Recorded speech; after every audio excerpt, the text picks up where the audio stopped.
साथियों नमस्कार। संस्कृत के इस कालांश में आप सबका हार्दिक स्वागत। मित्रों, इस कालांश में मैं आपके साथ सूत्र है गति बुद्धि प्रत्यवसानार्थ शब्द कर्म अकर्म का नाम अणिकर्ता सणौ, इस सूत्र की चर्चा करूंगा और साथ ही साथ एक वार्तिक है जल्पति प्रवृत्ति नाम उपसंख्यानम, इस वार्तिक की भी इस कालांश में मैं आपके साथ चर्चा करूंगा। सर्वप्रथम उपर्युक्त सूत्र को देख लेते हैं। गति बुद्धि प्रत्यवसानार्थ शब्द कर्म अकर्म का नाम अणिकर्ता सणौ। यह सूत्र कहता है गति, गति अर्थक धातुएं, गम धातु है, इण धातु है जाना अर्थ में। बुद्धि, बुद्धि अर्थक धातु है, विद धातु है, ज्ञा आदि धातुएं हैं जानना अर्थ में है सामान्य। प्रत्यवसान, प्रत्यवसानार्थक भक्षण अर्थ वाली भुज आदि धातुएं। शब्द कर्मक, शब्द ही जिसका कर्म है ऐसी शब्द कर्मक धातुएं। एक कर्म का नाम है ना, तो अकर्म का नाम अकर्मक धातुओं के प्रयोग में कहाँ अणिकर्ता अण्यंत अवस्था के कर्ता की, अर्थात साधारण अवस्था के कर्ता की। अणौ, अण्यंत अवस्था में जब धातु के साथ में णिच प्रत्यय लगता है तो निजंत अवस्था बन जाती है, निजंत रूप। तो उस निजंत अवस्था में, अण्यंत अवस्था में जो अण्यंत अवस्था का जो करता है उसकी कर्म संज्ञा हो जाती है। यह सूत्र हमने पिछले कालांश में भी पढ़ा था। अब बात करूंगा आए वार्तिक। वार्तिक है मित्रों जल्पति प्रवृत्ति नाम उपसंख्यानम। वार्तिक है जल्पति प्रवृत्ति नाम उपसंख्यानम। ये वार्तिक कहता है कि जल्प, जल्प मीन्स बोलना, कहना, आदि धातुओं, आदि धातुओं का अभिप्राय यहां है विलप और भास, ये भी कहना अर्थ में ही है। विलप और भास धातुएं क्या, जल्प आदि धातुओं, जल्पति प्रवृत्ति नाम, हाँ जल्प आदि धातुओं, प्रवृत्ति का अर्थ है आदि धातुओं का निजंत प्रयोग होने पर, निजंत प्रयोग होने पर अर्थात उसके अण्यंत अवस्था का जो करता है उसकी अण्यंत अवस्था में निजंत प्रयोग होने पर, निजंत अवस्था में जो प्रयोज्य कर्ता होता है ना, उस प्रयोज्य कर्ता की कर्म संज्ञा हो जाती है। अब वार्तिककार ने ये अलग से वार्तिक दिया है। ये वार्तिक क्यों दिया है आइए देखते हैं। मैंने लिखा भी है कि जो प्रकृत जो सूत्र है कौन सा, गति बुद्धि प्रत्यवसानार्थ शब्द कर्म अकर्म का नाम अणिकर्ता सणौ, इस सूत्र में जो कही गई 5 प्रकार की धातुएं हैं, कौन कौन सी, गत्यर्थक धातुएं, बुद्ध्यर्थक धातुएं, प्रत्यवसानार्थक धातुएं, शब्द कर्मक धातुएं और अकर्मक धातुएं। इन 5 प्रकार की धातुओं में जो ये जल्प आदि धातुएं हैं इसका कहीं भी उल्लेख नहीं है, क्योंकि ये जल्प आदि धातुओं का इन 5 प्रकार की कही गई धातुओं में कहीं भी अंतर्भाव नहीं हो पाता है। इसलिए इसकी कर्म संज्ञा कैसे होगी फिर। अन्यत अवस्था में यदि वाक्य में जल्प या विलप या भास आदि धातुओं का प्रयोग हो और णिच प्रत्यय लग गया तो अण्यत अवस्था में फिर इसकी कर्म संज्ञा फिर कैसे होगी, क्योंकि जल्प आदि धातुओं को तो है उपयुक्त कहेगी 5 प्रकार की धातुओं में कहीं भी परिगणित नहीं हो रही है। इसलिए वार्तिककार को एक अलग से वार्तिक देना पड़ा। और वो वार्तिक है जल्पति प्रवृत्ति नाम उपसंख्यानम। मैंने लिख भी दिया है कि कर्म संज्ञा अप्राप्त होने के कारण वार्तिककार ने उक्त वार्तिक का अलग से अवतरण किया है। वह वार्तिक है जल्पति प्रवृत्ति नाम उपसंख्यानम। उपसंख्यानम का अभिप्राय यहाँ प्रवृत्ति उपसंख्यानम आदि धातुओं की गणना भी इसमें होती है। किसके साथ? जल्प आदि धातु अकेली ही नहीं है, बल्कि जल्प धातु के साथ अन्य धातुओं की भी गणना होती है। कौन कौन सी धातुएं? जैसे विलप और भास आदि धातुएं। मैं आपको एक एक का उदाहरण बता रहा हूं। प्रथम उदाहरण है, प्रामाणिक उदाहरण है मित्रों। ये प्रथम उदाहरण पहले अपने अण्यत अवस्था को देख लेते हैं, फिर हम लोग अण्यत अवस्था पे आएंगे। कृपया आप ध्यान से सुनिए बात को। अण्यत अवस्था है जल्पति धर्मम पुत्र या पुत्र धर्मम जल्पति।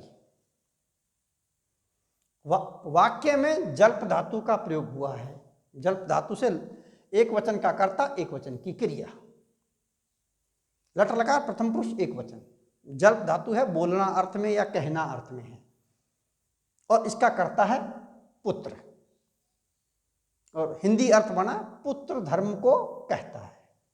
पुत्र है वह धर्म को कह रहा है। यह है अण्यत अवस्था, साधारण अवस्था। अब हम ले रहे हैं इसकी अण्यत अवस्था। अण्यत अवस्था कब होगी? जब धातु के साथ में णिच प्रत्यय लगकर उसका अणिजंत रूप आ गया, तो मित्रों अण्यत अवस्था आ जाएगी। आइए देखते हैं। जल्प धातु है ना, इस जल्प धातु के साथ में णिच प्रत्यय लगा प्रेरणा अर्थ में। प्रेरणा अर्थ में तो जल्प यति, णिच के ई को यह हो गया और जल्प यति बन गया, और हिंदी अर्थ बन गया कि देवदत्त पुत्र से धर्म कहलवाता है। यहां तो ऊपर वाले वाक्य में अण्यत अवस्था में पुत्र धर्म को स्वयं कह रहा है, और प्रेरणार्थ अर्थ में अण्यत अवस्था में देवदत्त है वो पुत्र से, अपने पुत्र से धर्म को कहलवाता है, प्रेरणा दे रहा है। यहां इस वाक्य में यह है प्रयोज्यकर्ता, और देवदत्त है प्रयोजक कर्ता। प्रयोजक कर्ता कौन होता है? जो प्रेरणा देता है किसी कार्य को करने की, अर्थात प्रेरक, अर्थात मुख्य कर्ता। ये देवदत्त यहां इस वाक्य में प्रयोजक कर्ता हो गया, प्रेरक है। और वह किसको प्रेरित कर रहा है? जिसे प्रेरित किया जाए किसी कार्य को करने के लिए, वह होता है मित्रों प्रयोज्य कर्ता। कौन होता है? वह प्रयोज्य कर्ता। तो प्रयोज्य कर्ता वाक्य में कौन हुआ? पुत्र, क्योंकि देवदत्त पुत्र से धर्म को कहलवाता है कि आप धर्म के बारे में कहो। यहां तो साधारण अवस्था में तो पुत्र धर्म को स्वयं ही कहता है, और अण्यत अवस्था में देवदत्त है वह पुत्र से धर्म को कहलवाता है कि आप धर्म के बारे में कहो। किसी काम को करना साधारण अवस्था है, और करवाना, करवाने के लिए प्रेरित करना, वो उसकी अण्यत अवस्था होगी, णिजंत अवस्था होगी, धातु के साथ में णिच प्रत्यय लगने पर। तो यहां देवदत्त पुत्र से धर्म को क्या कर रहा है मित्रों?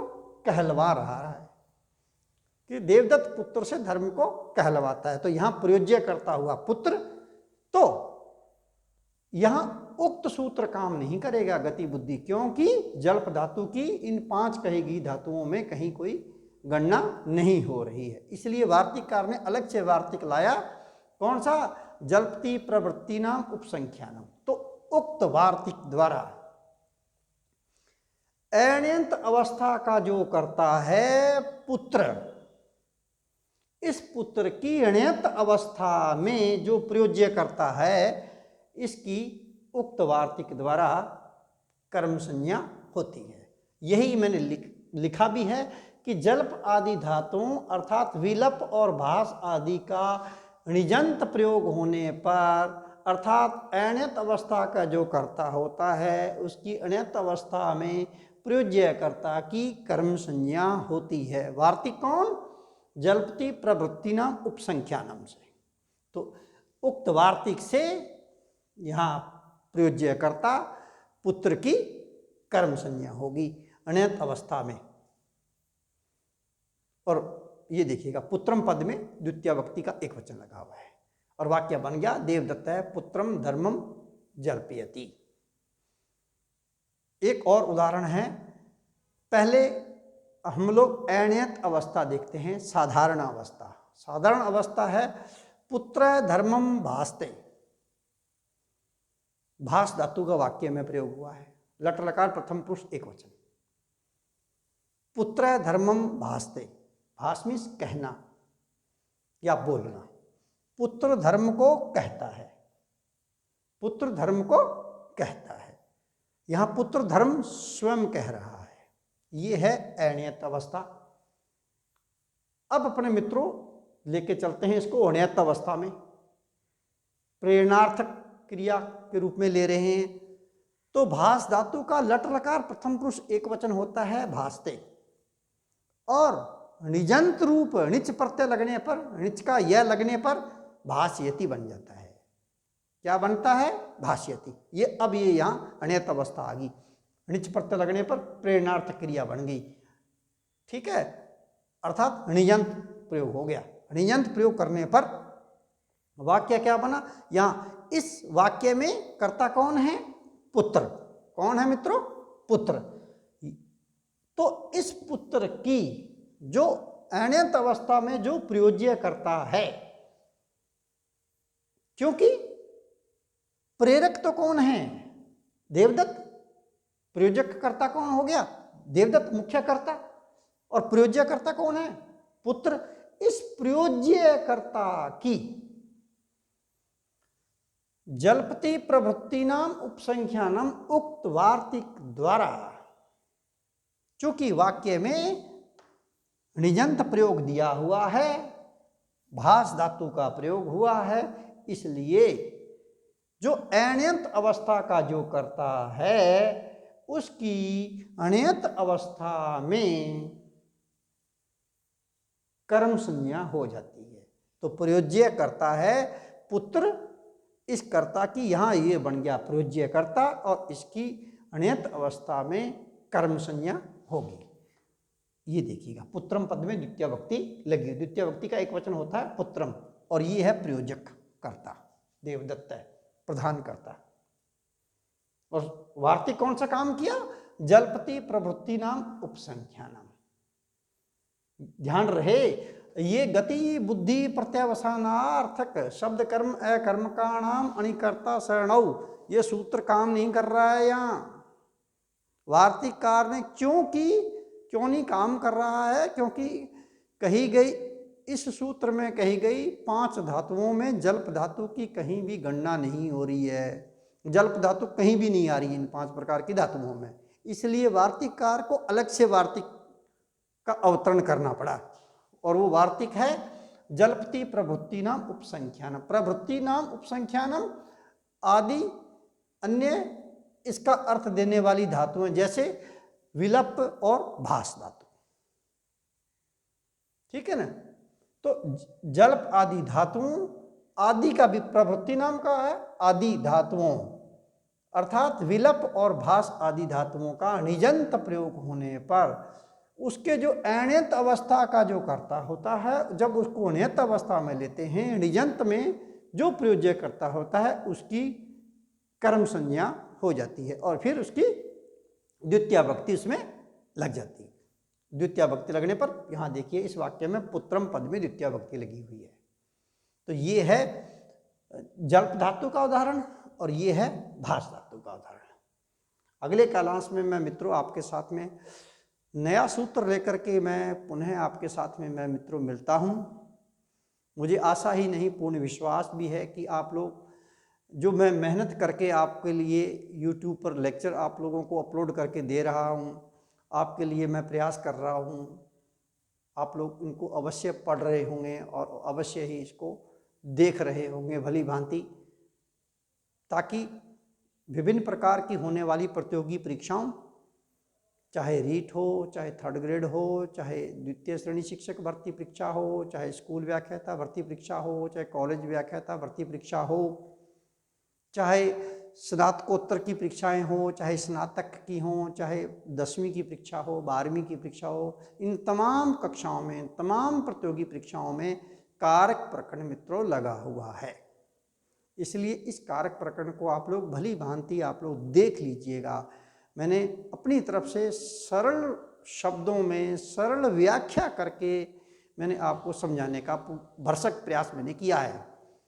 जहाँ तक रही बात व्याख्या की, मैंने जो जैसे जैसे मैं व्याख्या आपको मित्रों बोल के बता रहा हूँ, वैसे मैंने श्यामपट्ट पर भी व्याख्या को लिखने का प्रयास किया है, ताकि आप लोगों को कहीं कोई बात समझने से रह नहीं जाए। तो कृपया आप इनको बढ़िया से तरीके से पढ़िएगा। और विभिन्न प्रतियोगी परीक्षाओं की तैयारी कर रहे, एमए, बीए कर रहे विद्यार्थियों तक आप लोग ये मेरे वीडियो आप लोग अवश्य पहुंचाइएगा, ताकि उनको भी, उन संस्कृत प्रेमियों को, तमाम संस्कृत प्रेमियों को इसका भरपूर फायदा हो। इसी आशा के साथ में अगले कालांश में मैं मित्रों आपके साथ में पुनः मिलता हूँ। जय हिंद, नमस्कार।